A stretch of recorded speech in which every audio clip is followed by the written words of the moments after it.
My brother just had a new baby, and it's dragging up everything he walked away from 14 years ago.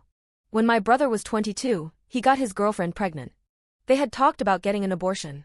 Since she couldn't bring herself to call the clinic, he asked me to do it for her. I ended up making the appointment on her behalf. He couldn't afford the procedure, so he asked me for money. A few months later, I got a message from his girlfriend.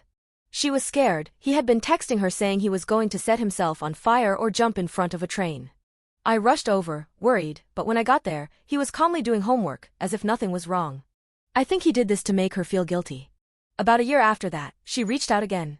She told me she had gone through with the pregnancy and had a baby boy who she suspected might be autistic. My brother wanted nothing to do with the child. I don't think he's ever paid child support. He told me he was giving her money when he could, but he didn't have much. Wanting to help, I offered him what little I had, about $20 a week. Looking back, I'm not even sure he passed that money on to her at all. Now, fast forward to today, he's married and just had a new baby. Meanwhile, his first son is 14 years old.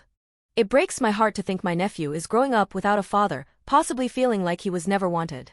He looks so much like my brother, and I can't help but wonder if he sees the resemblance and questions where he belongs or why he's different. As far as I know, only one other person and I know the full story. I doubt his wife has any idea. In the beginning, I texted with the baby's mom on and off because she had questions about our family background. I felt disgusted with my brother back then. Even when he had a girlfriend, he would constantly flirt and talk to other girls. One of my own friends was always fawning over him. She was the textbook definition of a pick-me girl.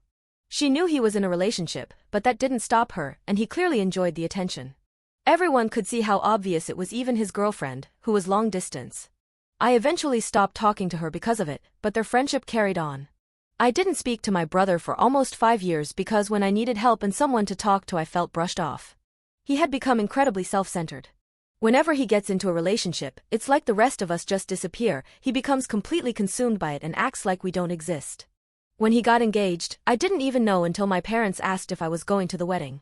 I told them no. How could I go to a wedding I wasn't even told about?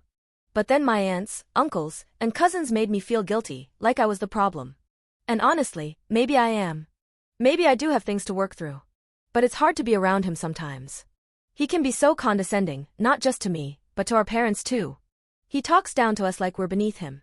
I kinda started to see the change once he got married and he seemed like to put in effort in our family relationship, but ever since his wife got pregnant I started to see him regress back. But now that the baby is here, he is definitely back to his old self-centered self and is back to acting rude to my parents instead of grateful. Maybe it's the lack of sleep. He complains about them so much even though they help him out so much. They're not perfect parents, but they did the best they could with what they had and knew. I'm mentally struggling right now.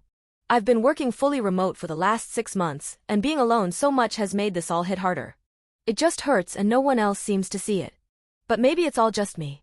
Does it make sense that I'm still upset about this after all these years? How do I set boundaries with my brother when he is being condescending and doesn't listen? And family without being seen as the problem? Relevant comments. Key_lab_7312.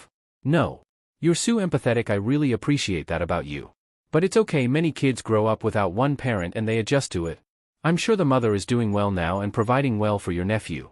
As for your brother, some people are like that, they do unimaginable things with no remorse because in their head they're justify it.